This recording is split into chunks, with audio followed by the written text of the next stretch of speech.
Une assemblée générale, c'est bien plus qu'une simple formalité administrative.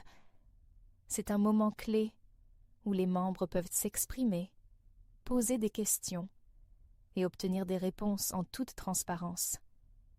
Mais apparemment, à la ZEC des nymphes, cette vision de la démocratie participative semble dépendre des critiques qu'elle reçoit, plutôt que d'un réel engagement envers la transparence.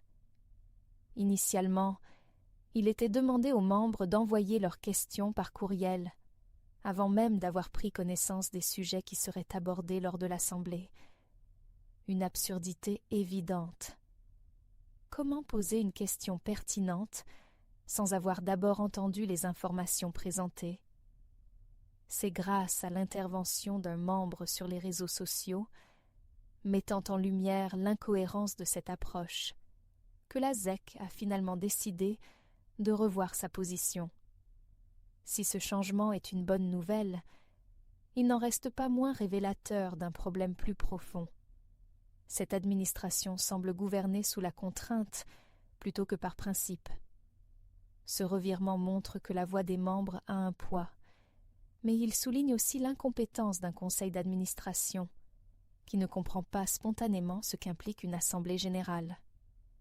Une gestion saine ne consiste pas à limiter les échanges et à reculer seulement quand la pression devient trop forte.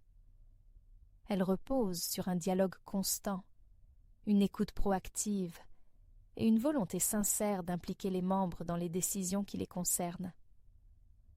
Le bon sens voudrait que la ZEC des nymphes prenne enfin conscience que gouverner, ce n'est pas esquiver les débats, ni contrôler l'information, mais être prêt à répondre de ses choix.